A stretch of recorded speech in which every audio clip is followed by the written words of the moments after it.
The clink of ceramic, the low murmur of conversations, the smell of roasted coffee beans. It's our cafe. Or it was. Now it's just another place tainted by betrayal. I see them tucked into the corner booth, the one bathed in the afternoon sun, the one we always claimed. Natalie, my ex, her head tilted just so, listening intently. And Eliza, my ex-best friend, leaning in, whispering conspiratorially. Eliza glances up, a casual sweep of the room, and her eyes snag on mine.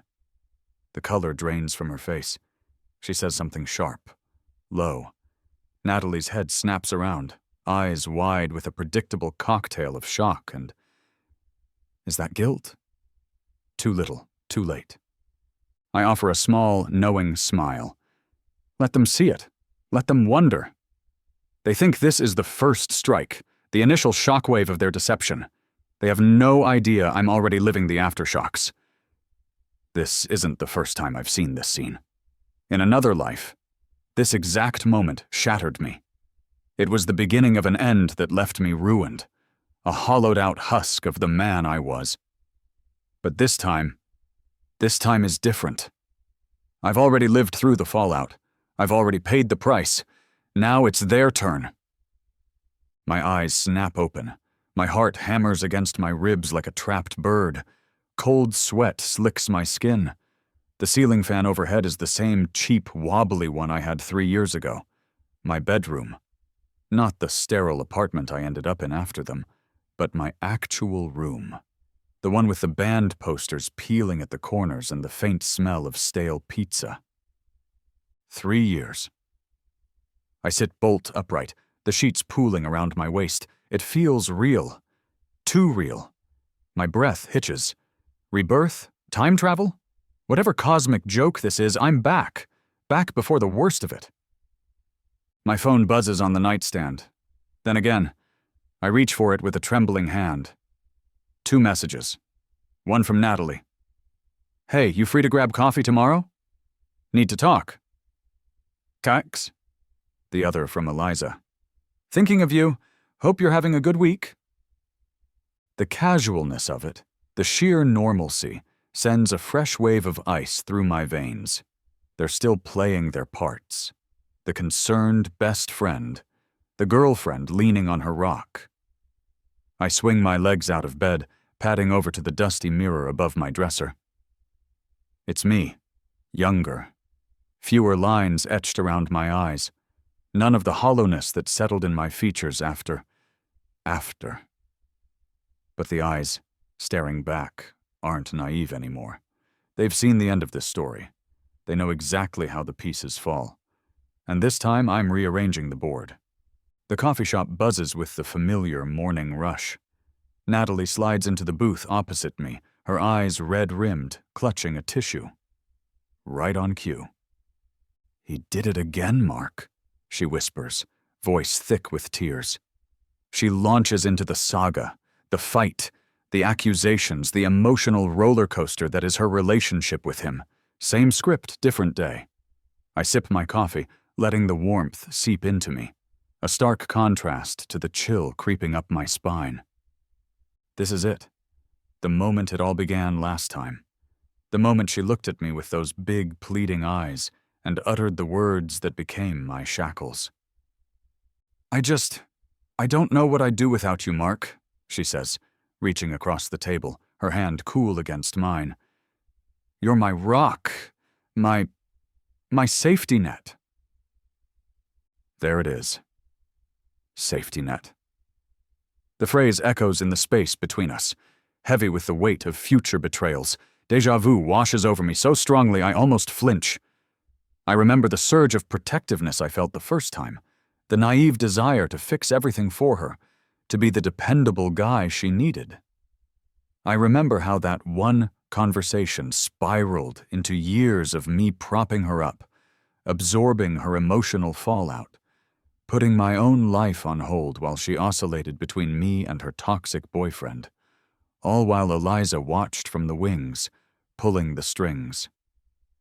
Last time I squeezed her hand back. I promised her I'd always be there. I stepped right into the trap. This time I gently withdraw my hand.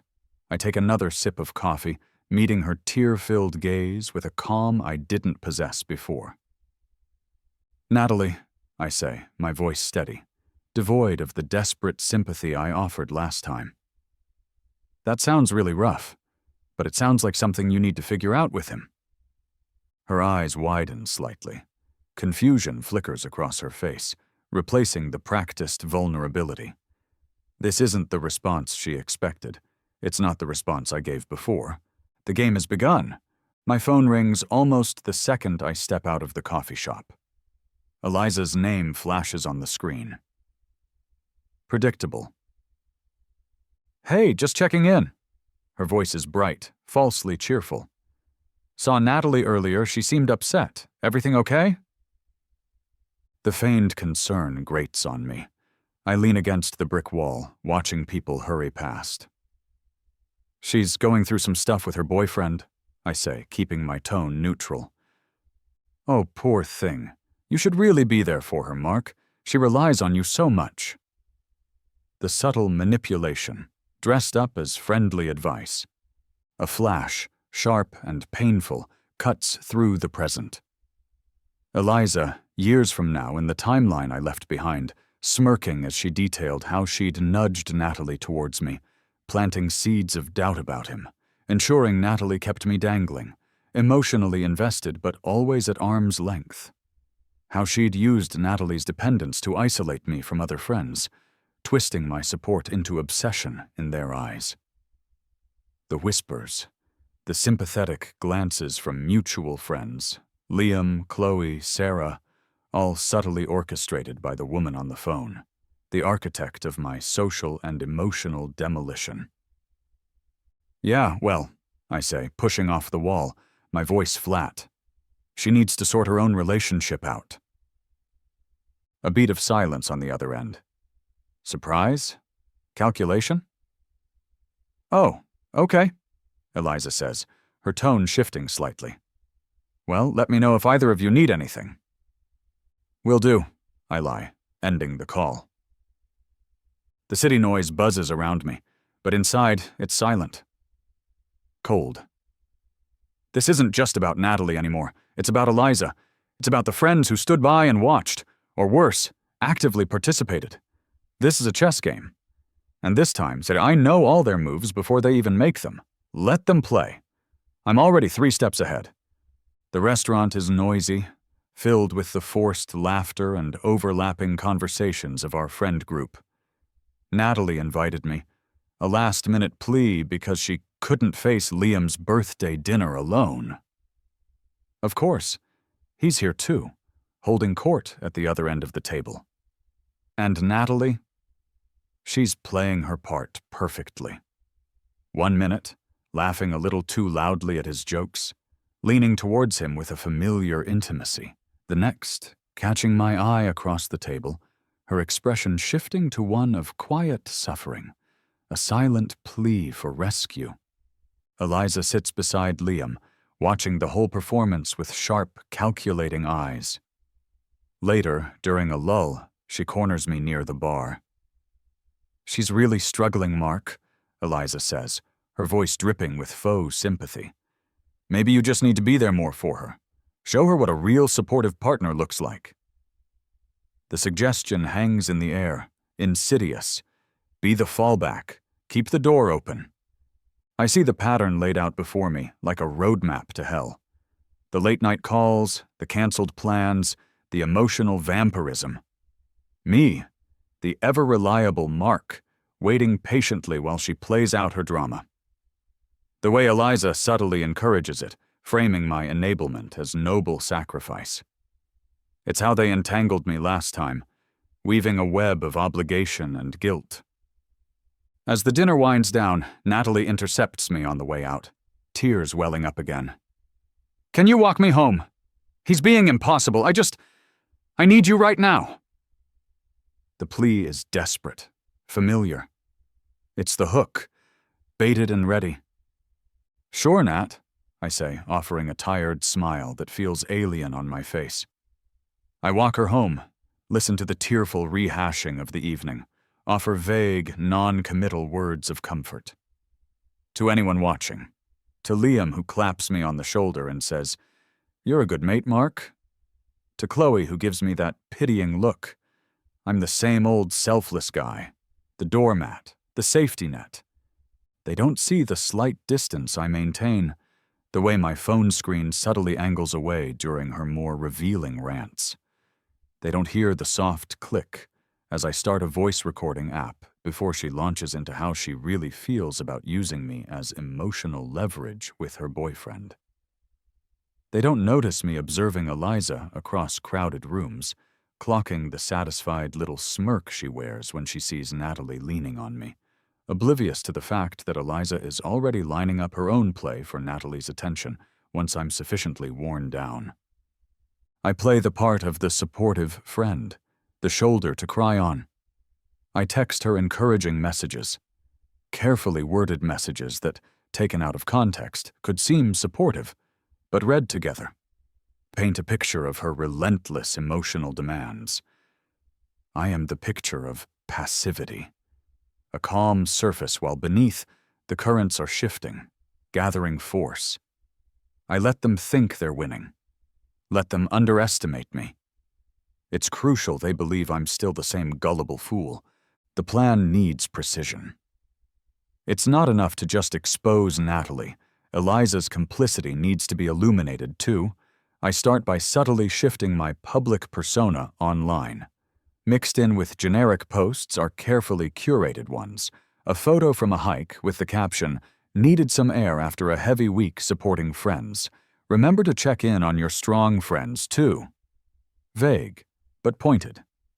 A shared article about emotional boundaries with a comment, "Important read.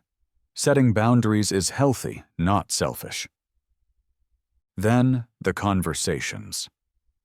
Not just recording Natalie's admissions of using me, but also my interactions with Eliza. Her constant advice about being more available for Natalie. Her subtle digs about Natalie's boyfriend, designed to keep Natalie dissatisfied and reliant on alternatives, namely me. The seeds need planting with our mutual friends. Not accusations, but carefully phrased observations. To Liam. "Man, Natalie seems really dependent lately, doesn't she? Worries me a bit." To Chloe.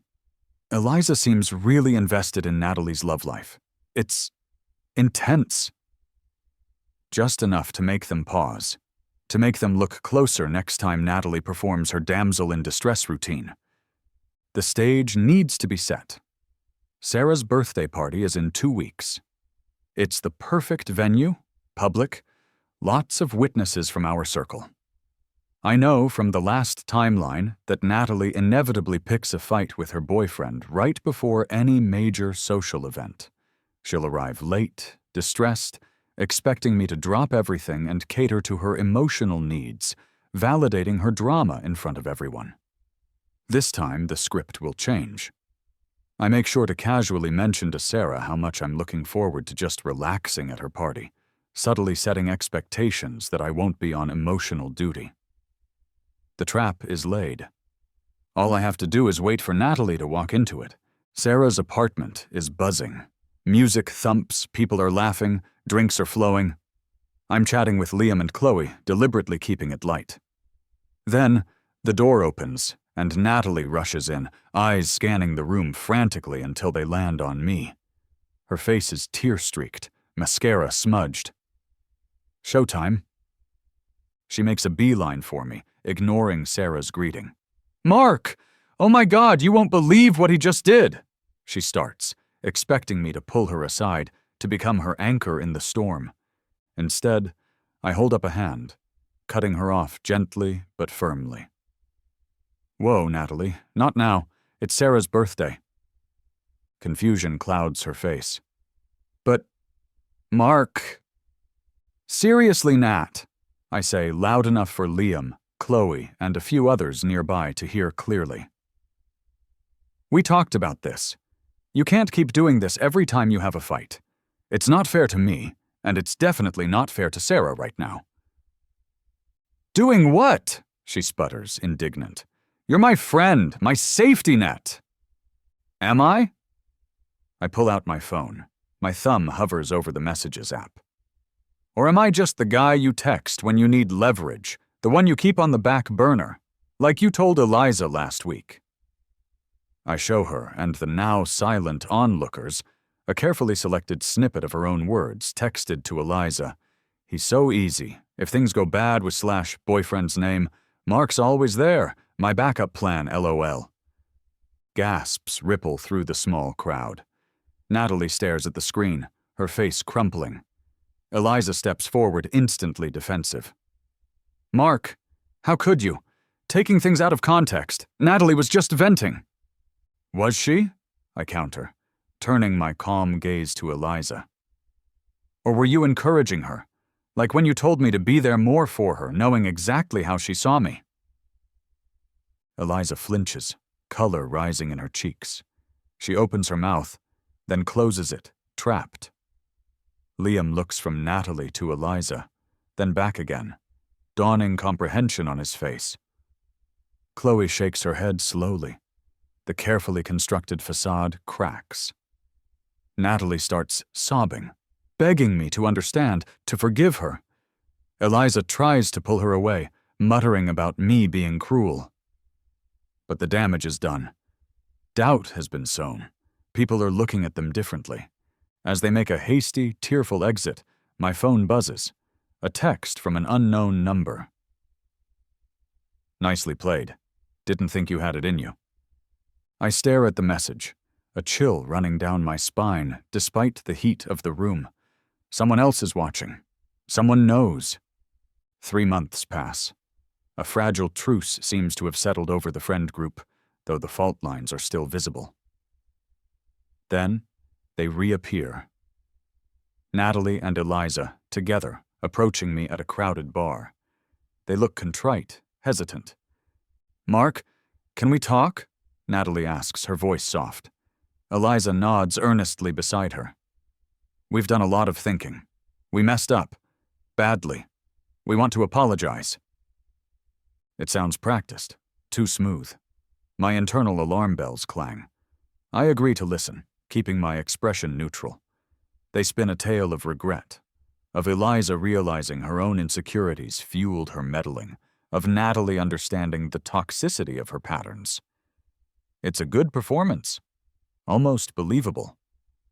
But later that week, the whispers start, indirectly, of course. Chloe mentions offhand, Jake was asking if you were okay, said Eliza mentioned you seemed fragile lately, maybe a bit obsessed with the past. Jake, my supposed best friend, the one I'd confided in, minimally, after the party incident. And Eliza had gotten to him. Fragile? Obsessed? The smear campaign had begun. They weren't apologizing. They were re-strategizing, painting me as the unstable one, the jilted friend who couldn't let go. The confirmation comes when Jake himself calls me, his tone awkward. Hey man, look, are you all right? Eliza and Nat are worried about you. They said you're not really moving on. Maybe reading into things? You know Natalie didn't mean it like that, right? Don't you think you're being a bit intense about this? Obsessed. Intense. Fragile. The words hang there, poisoned darts aimed at my credibility. They weren't content with just using me. Now they needed to discredit me to salvage their own reputations. And they were using my best friend to do it. The betrayal cuts deeper this time, a colder, sharper blade. Yeah, maybe you're right, Jake. I sigh into the phone, injecting weariness into my voice. It all just hit me pretty hard. Maybe I did overreact. I apologize. I sound vulnerable, lost. It's galling but necessary. Let them think they've won this round, that their narrative is taking hold. Jake sounds relieved. Good, man. Glad you see it. They feel really bad, you know? I hang up, the fake apology leaving a bitter taste in my mouth. Alone in my apartment, the late afternoon sun slants through the blinds, striping the floor. Rain begins to patter against the window pane, a soft, insistent rhythm. I sit there for a long time, just listening to the rain. The city sounds muffled and distant. I watch from the sidelines as Jake spends more time with them. He reports back, casually, trying to bridge the gap. Had coffee with Eliza today. She's really trying to be supportive of Natalie. Then, later, went to that gallery opening with Eliza. She's actually pretty cool. Soon it's clear they're dating. Eliza, Jake, and Natalie, a cozy little trio, united by their concern for fragile Mark. I maintain a friendly distance, polite greetings, brief conversations, never lingering. All the while, I document the inconsistencies in their stories that Jake unknowingly relays, the dates and times they claim to be worried about me, cross-referenced with social media posts showing them out having fun. The casual lies Eliza tells Jake, things I know aren't true because I have the recordings, the texts, the memories from a life lived before. The rain continues to fall outside, washing the city clean. Inside, I plan, patiently, strategically. This game requires finesse. The key is Jake. He's the linchpin. He trusts Eliza, pities Natalie, and worries about me. Breaking that trust requires undeniable proof, delivered in a way that doesn't make me look vindictive. I need him to discover the truth himself. My past life knowledge gives me an edge. I know about Daniel, a guy from Eliza's orbit a year before my timeline reset, someone she and Natalie similarly manipulated and then discarded, spreading rumors about his instability when he objected. He moved away, trying to escape the drama. Finding him again in this timeline takes effort. Some discreet online searching, leveraging a few old contacts I hadn't bothered with the first time around.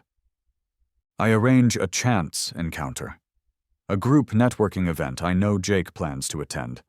I make sure Daniel is there, invited through a mutual acquaintance unaware of the history. I position myself across the room, appearing engrossed in another conversation. Then, I subtly steer Jake towards Daniel's group. "Jake, have you met Daniel? He used to hang out with Eliza's crowd a while back," I say, making the introduction before excusing myself. Innocent, reluctantly helpful. I watch from afar as they talk. I can't hear the words, but I see Jake's initial friendliness shift to confusion, then dawning horror as Daniel, unaware of Jake's connection to Eliza, likely shares his own story of manipulation, of being the safety net, of the subsequent character assassination. The patterns are identical. Later, I feed Jake small pieces of information, framed as reluctant admissions. "Yeah, Eliza told me something similar about Daniel back then. I didn't think much of it at the time." Or showing him a time-stamped photo that contradicts a story Eliza told him about where she was. Never pushing, just presenting facts that align with what Daniel likely told him, letting Jake connect the dots himself. He starts pulling back from Eliza, becoming quieter, more observant. He's seeing the cracks in the facade. The counter-strategy is working.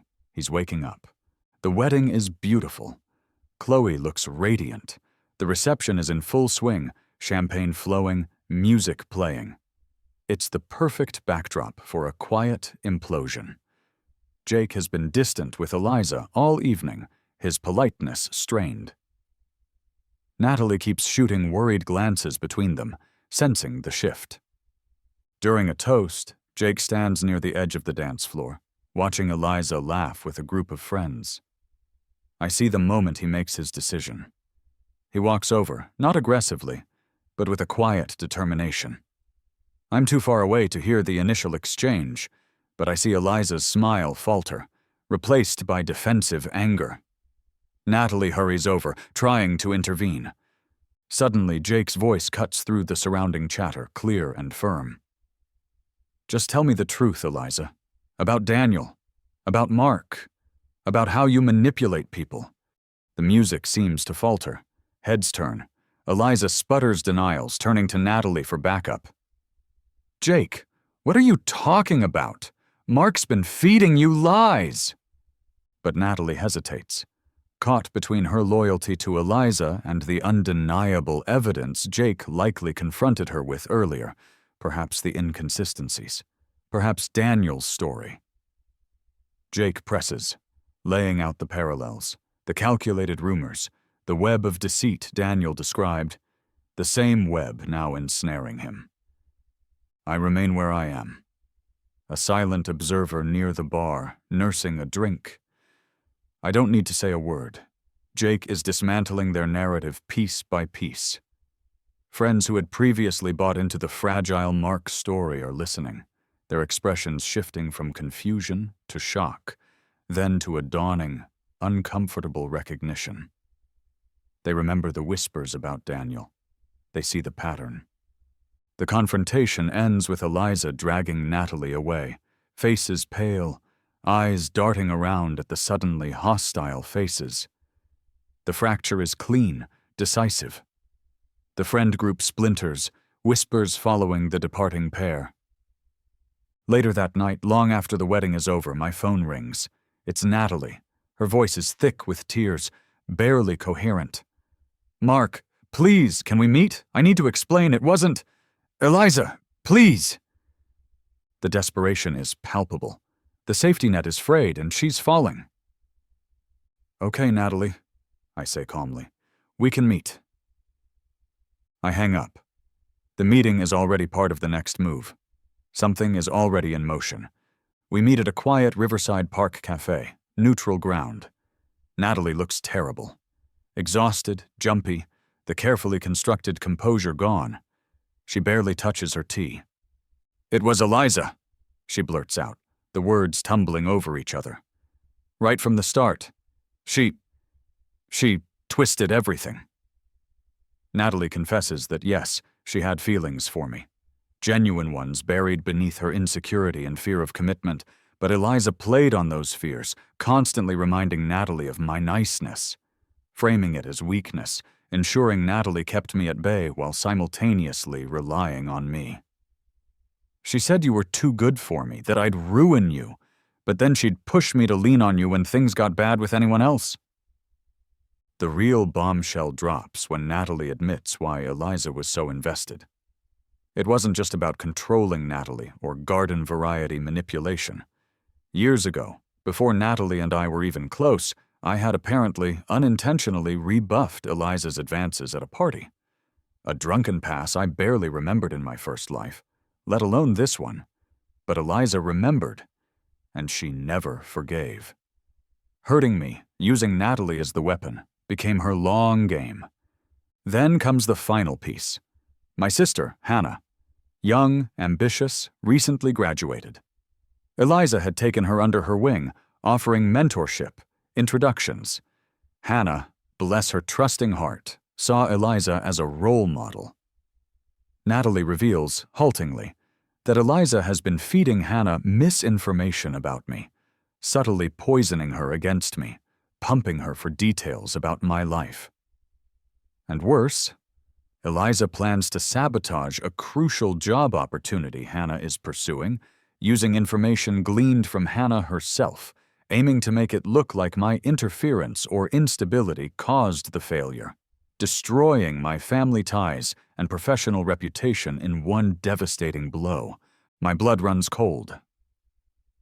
Targeting my sister? This goes beyond anything I imagined. The game just escalated to a whole new level.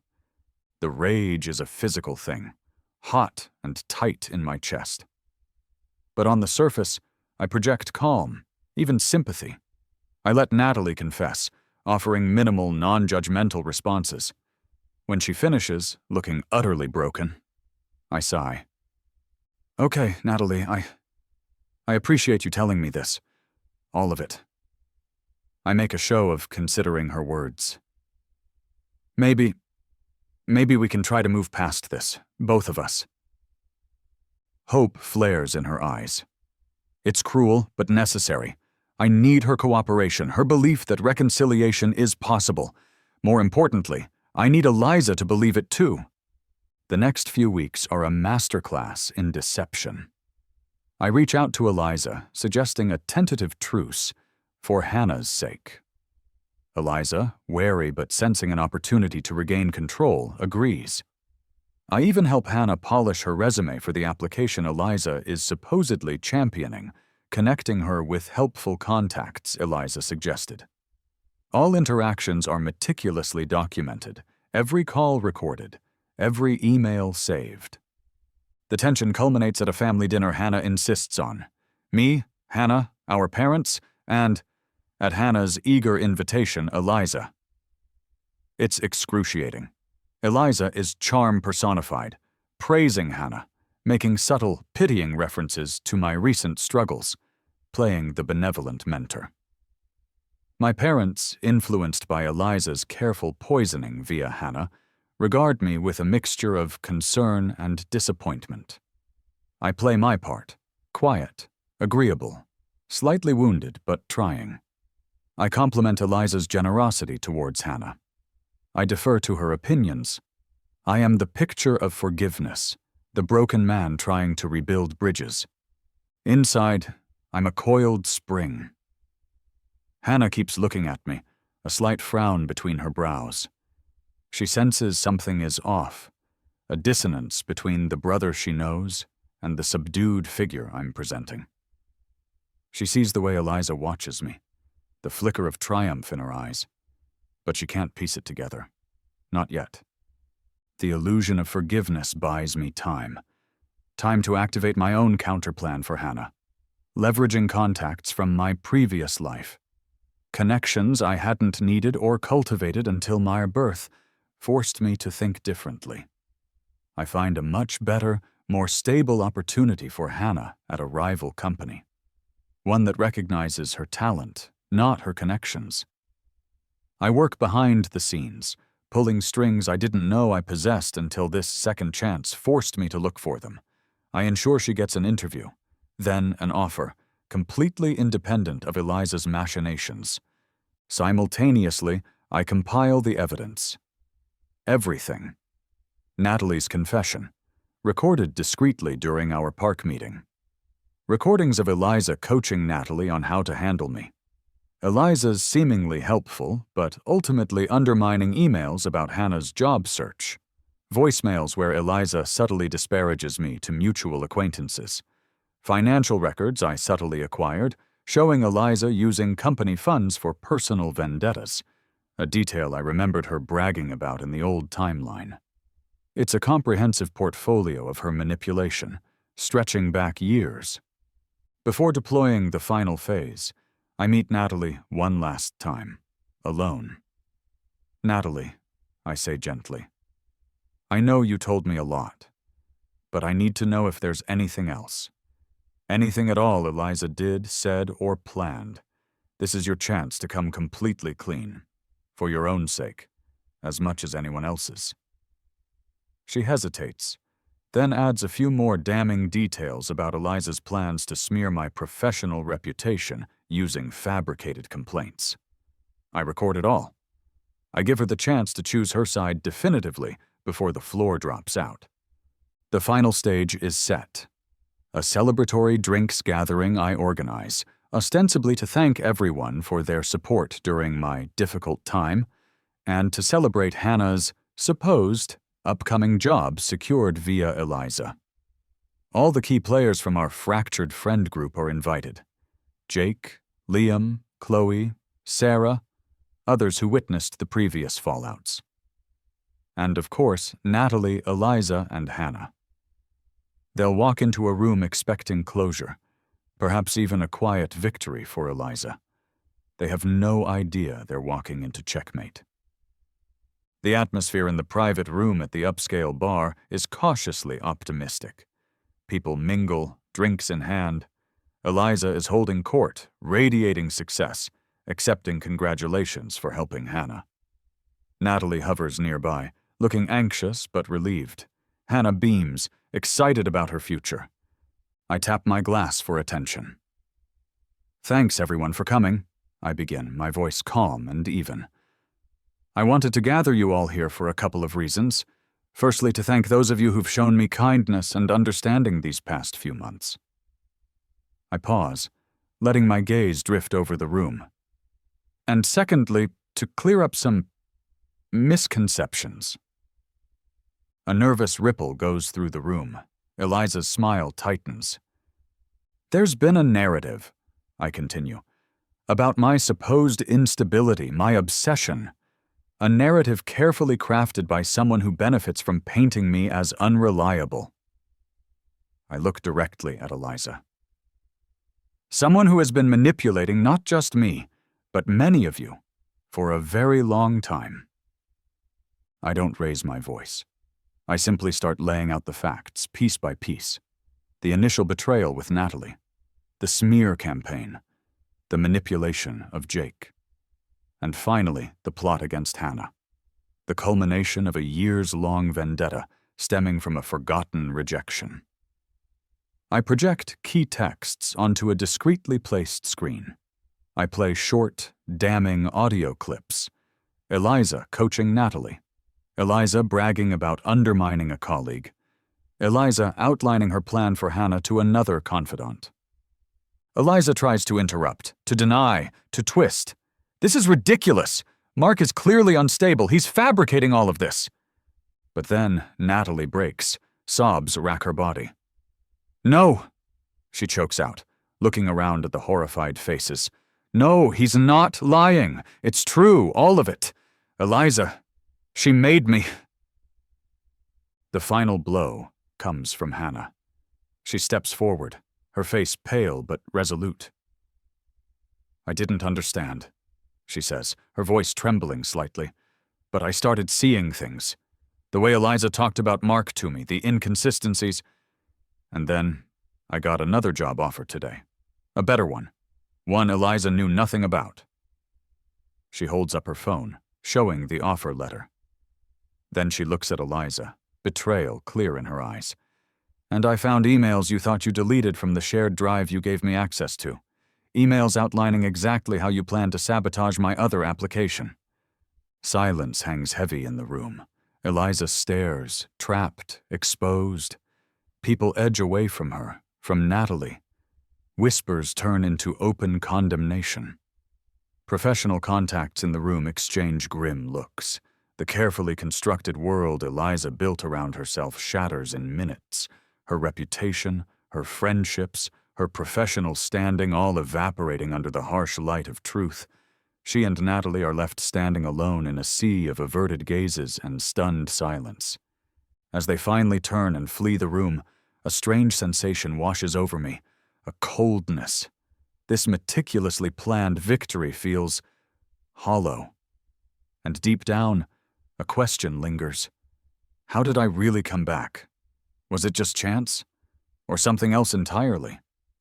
A thread of unease tugs at the edge of my consciousness, a mystery tied to my rebirth that remains unsolved. 6 months slide by in a blur of quiet rebuilding. The dust from the confrontation has settled. Eliza and Natalie vanished from the social scene, licking their wounds, their reputations in tatters. Hannah is thriving in her new job, our bond stronger than ever. I've focused on myself, rediscovering interests I'd let slide, reconnecting with genuine people, letting the ghosts of the past fade. Then, a letter arrives. Thick cream envelope, embossed return address I don't recognize. It's from a law firm, informing me of an inheritance, a significant one. From a great-uncle I never knew existed, on my mother's estranged side of the family, Marcus Thorne.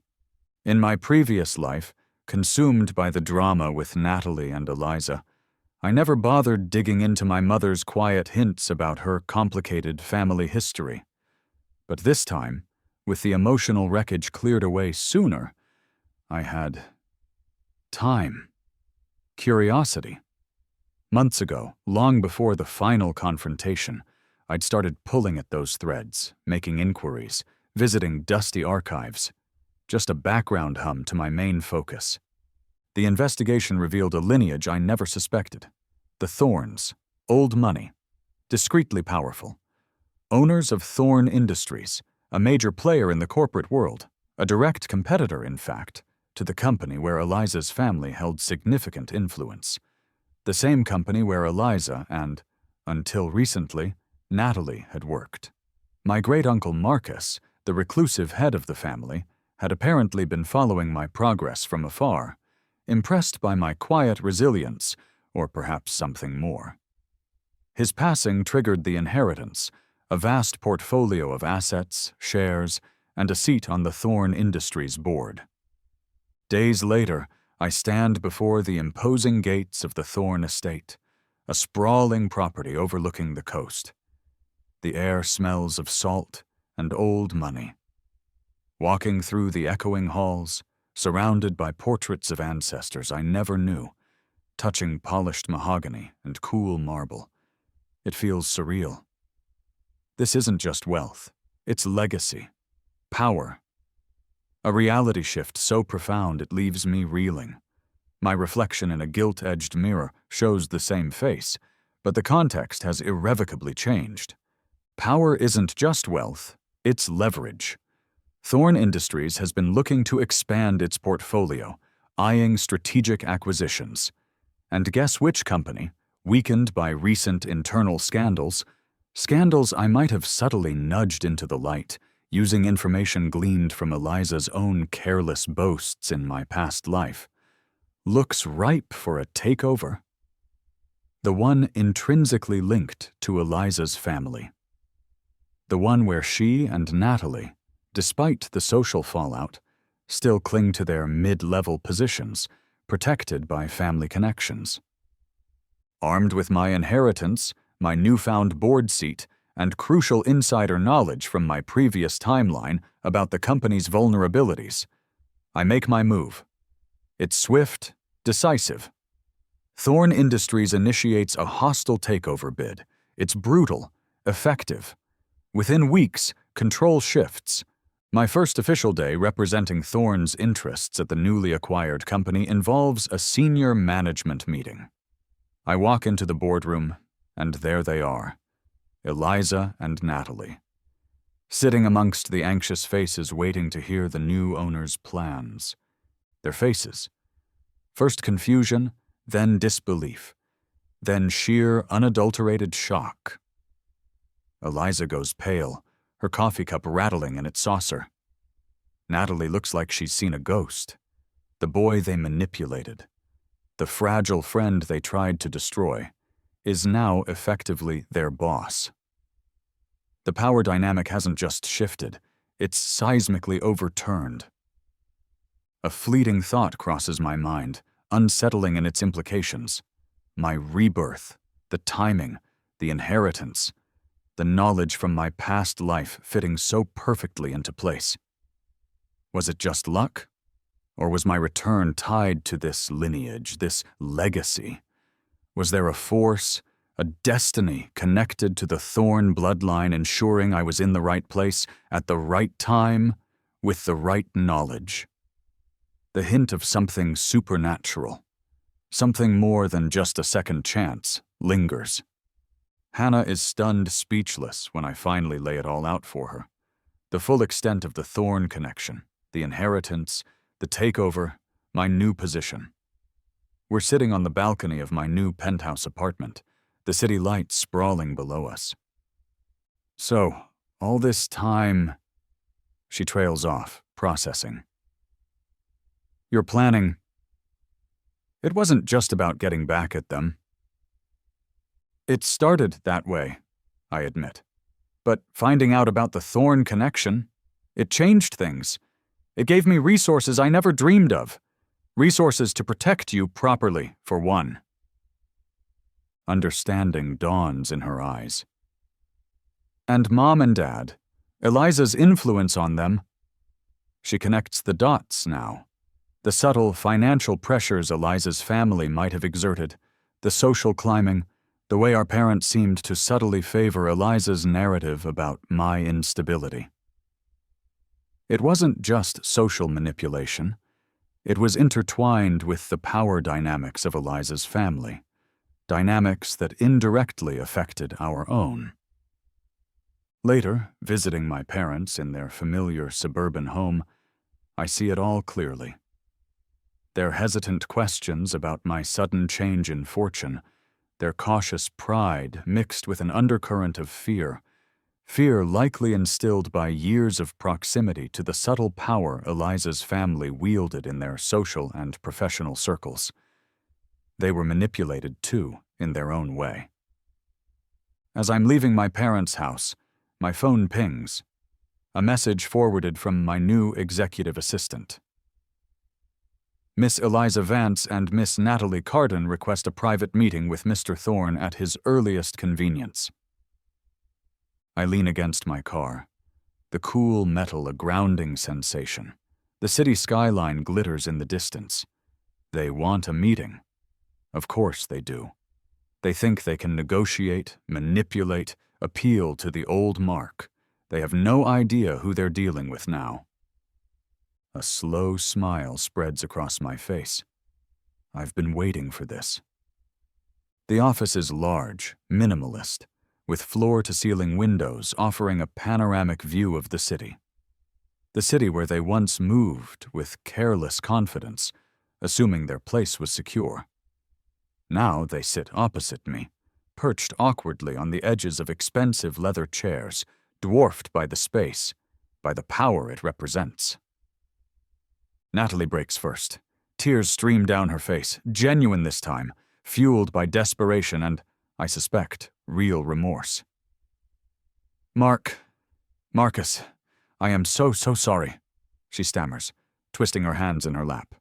For everything. I was weak and scared, and I let myself use you. There's no excuse, I know that. I regret it more than anything. It's a raw, painful confession, stripped of the manipulation tactics of the past. Eliza watches Natalie's breakdown with a flicker of annoyance before composing her features into a mask of cool contrition. Marcus, she begins, her voice smooth, practiced. Natalie is right. Our actions were inexcusable. We were young, foolish, caught up in toxic patterns. She leans forward slightly, shifting into business mode. But we've both learned a great deal. This merger, it presents unique opportunities. My family connections, my understanding of the company's internal culture, combined with Thorne Industries' resources, we could form a powerful alliance. On a personal level, I hope we can find a way to move forward, put the past behind us. An alliance, amends. She's still trying to play the game even now, offering me a piece of the world she thinks I always wanted, acceptance in her circle, professional validation. I listen silently, my expression unreadable. As they speak, flashes of memory surface. Natalie crying in the coffee shop. Eliza's voice on the phone, dripping poison disguised as concern. The whispers at parties. Jake's confused hurt. Hannah's near miss. Years of subtle cuts, manipulations, and betrayals. The safety net, frayed and finally severed. When they finally fall silent, the only sound is the quiet hum of the building's climate control. I take a slow sip of water, setting the glass down deliberately. I hear your apologies, I say, my voice quiet but carrying in the large office. I look first at Natalie. And I believe your remorse is genuine, Natalie. Perhaps now you understand the cost of letting fear dictate your actions. Then, I turn to Eliza. Your offer of an alliance is predictable, Eliza. Leveraging connections, seeking advantage. That has always been your way. I don't raise my voice. There's no anger, no bitterness in my tone. Just clarity. You talk about toxic patterns. You're right. There were toxic patterns. I pause, letting the weight of the words settle. But the toxicity wasn't just yours. My pattern was allowing it, making excuses for it, believing that being the nice guy, the safety net, was a virtue, when really, it was a weakness. It enabled everything that happened. I lean back in my chair, meeting their wide, searching eyes. My journey since before hasn't been about revenge. Not really. It became about understanding those patterns, understanding my own complicity in my own unhappiness, learning to set boundaries, learning self-respect, learning that my worth isn't tied to being someone else's emotional crutch. I speak without malice, without hatred. I simply state the truth as I now understand it. And in that truth, they see the full reflection of their actions, perhaps for the first time. They see the damage not through the lens of my anger, but through the calm assessment of someone who has moved beyond needing their validation or fearing their influence. Eliza's composure finally cracks, a flicker of genuine despair in her eyes. Natalie just looks down, tears dripping onto her clasped hands. Eliza recovers first, making one last desperate play. Marcus, think about the potential, professionally. I can smooth the transition, ensure loyalty from key departments. It's a significant opportunity. Don't let personal history cloud a strategically advantageous move. Natalie looks up, her voice thick. Mark, please, can't we just try? To be friends again? I've changed. I swear I have. The old Mark might have considered it, might have felt a pang of pity, a flicker of the old desire to fix things, to be needed. But the old Mark is gone, burned away in the fire of betrayal and reborn in the cold clarity of a second chance. No, I say.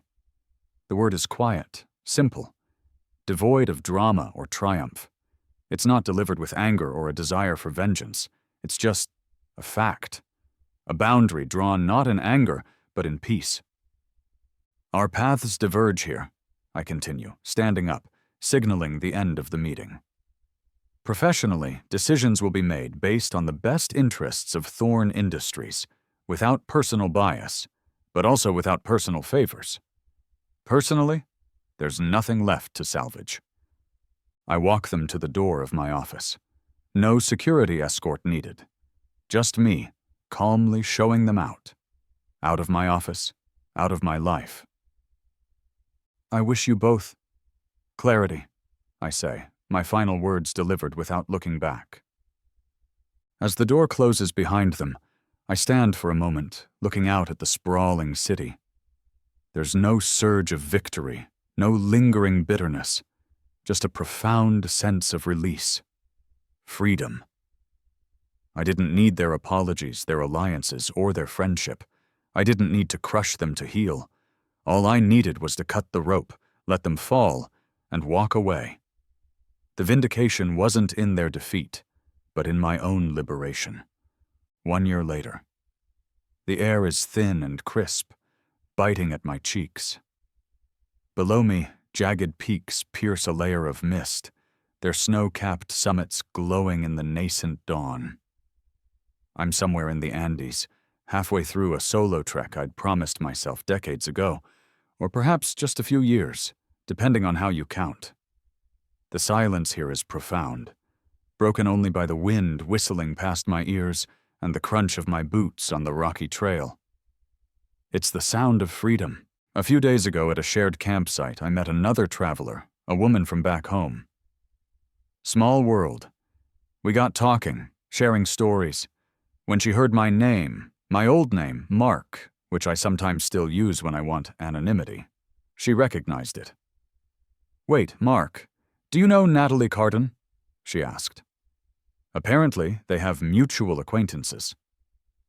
She offered a hesitant update. Natalie is struggling, job hopping, trying therapy, genuinely attempting to untangle her patterns, but finding it hard. Eliza, she heard, leveraged a distant family connection and moved overseas, trying for a fresh start under a different name. I listened politely, offered no commentary. It felt distant, like hearing news of strangers. Now, as the sun crests the horizon, painting the sky in strokes of orange, pink, and gold, A warmth spreads through me that has nothing to do with the rising sun. It's the final, quiet click of release. The last vestiges of the past dissolving into the thin mountain air. Revenge, I realize, was never the point. It was a stage, a necessary one perhaps, to reclaim my power. But it wasn't the destination. Neither was staying trapped as the victim. The real goal was this: peace, self-possession, the quiet strength to walk my own path. Back home, the city feels different, familiar, yet viewed through a new lens. Hannah's engagement party is loud, warm, and filled with genuine laughter. She's marrying a good man, someone kind and steady. Her friends mingle with mine, not the old, fractured group, but new connections I've made this past year. People drawn not to a safety net or a powerful name, but to shared interests, mutual respect, authenticity. Liam is here. We reconnected cautiously, rebuilding a friendship based on honesty this time. He points across the crowded room. "Look who it isn't," he mutters, nodding towards the entrance of the hotel ballroom where the party is being held. I follow his gaze. Eliza stands there, scanned the room for a corporate event happening in the adjacent hall. Our eyes meet for a fleeting second across the distance. There's a flicker of recognition, maybe fear in hers. But in mine? Nothing. No anger, no satisfaction, not even curiosity. Just a neutral acknowledgement, like seeing a half-remembered face from a past life. I give a slight, impersonal nod and turn back to my conversation with Hannah's fiancé. She didn't matter anymore. Her validation, her fear, her existence, none of it impacted my internal state. The power she and Natalie wielded over me wasn't theirs to take. It was mine to give away. And I had finally, fully, taken it back. True strength wasn't about controlling others or orchestrating their downfall. It was about mastering myself, about releasing the need for external approval. It was about choosing my own peace. The cafe looks different, brighter, busier. The sign above the door reads "The Daily Grind Est, 2025, M. Thorne, Prop." Buying it felt like closing a circle. It's thriving now, a testament to sound investment and good management, a quiet symbol of reclaiming territory, not through conflict, but creation. I'm sitting in the corner booth, my corner booth now. Not drinking coffee, but talking quietly with a young man named Alex. He's an intern at one of the Thorne subsidiaries, sharp, ambitious, but currently tangled in a manipulative dynamic with a senior colleague who praises him while subtly undermining him and stealing his ideas. He reminds me so much of my younger self. He's venting, frustrated, asking for advice on how to expose the colleague, how to get revenge. I listen patiently. But when I speak, it's not about countermoves or secret plots. "Revenge feels satisfying in the moment, Alex," I say gently. "But it keeps you tied to them.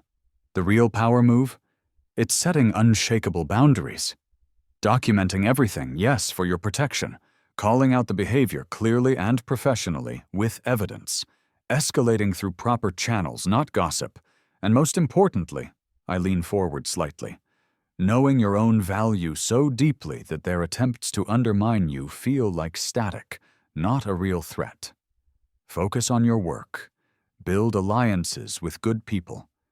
And let your excellence be the response. Don't let them live rent-free in your head." I'm not teaching him to fight fire with fire. I'm teaching him how to build a fireproof house. How to respect himself enough to walk away from unwinnable games. Later that evening, I stand on the expansive balcony of my penthouse.